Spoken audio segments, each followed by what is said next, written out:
Encarnacion gets hurt running out a ground ball. I'm not trying to make fun of it, but it's just like he's got the wrist thing and finally comes back, hits like the longest home run that we've seen in quite a while. And then running down first base, pulls his hammy. And it just shows you a lot of the guys that they've cultivated, and a lot of these are pre-Posey roster moves, but they're all the same. They're just right-handed DHs who you sometimes have to play in the field because you can't play 3 DHs at a time. Yeah. And so something that you want them to go back to a little bit is more athleticism, more speed, more utility. And that is just not how they are built.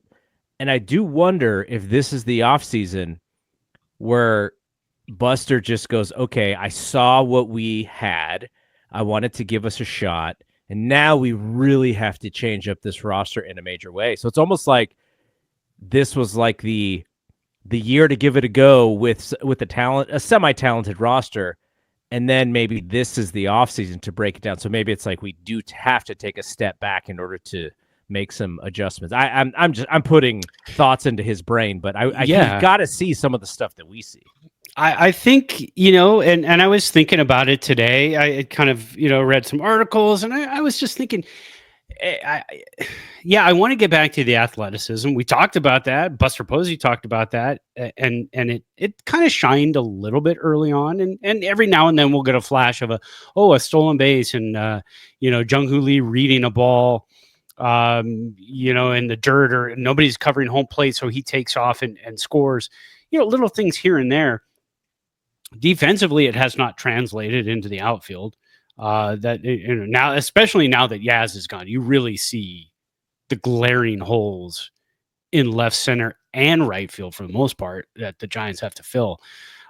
You could fill that, and metrics have been shown that if you move Jung-Hoo Lee to left field or right field, he becomes a stellar outfielder versus just a below average center fielder. He becomes a much better corner outfielder. So what do you do? And again, like you said, we have way too many DHs.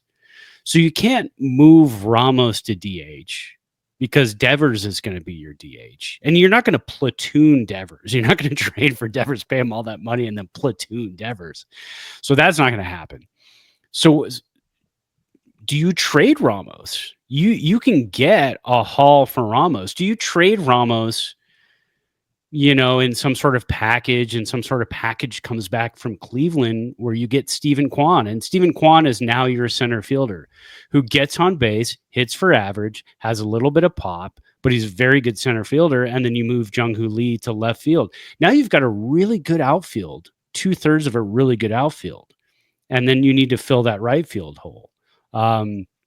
Is Gilbert the type of guy who can play right field at Oracle?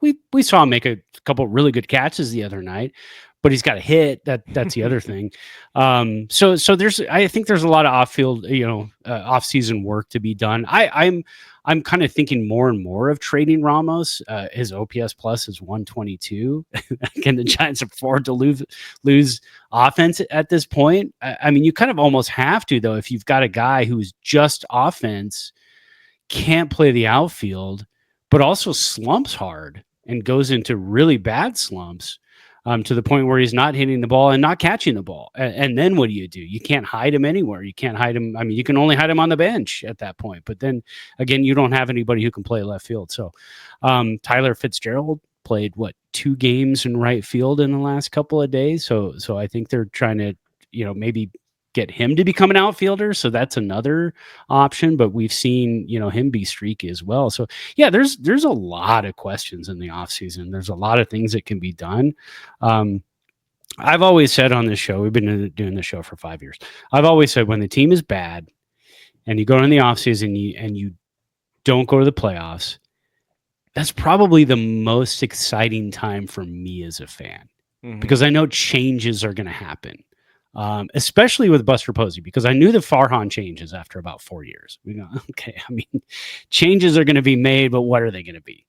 Are we going to miss out on free agents? We're going to miss out on this, that. Now with Buster Posey, I'm excited to see year 2, possibly again, a 500 ball club what is he going to do going into the offseason? So it's going to be actually some exciting offseason time for us.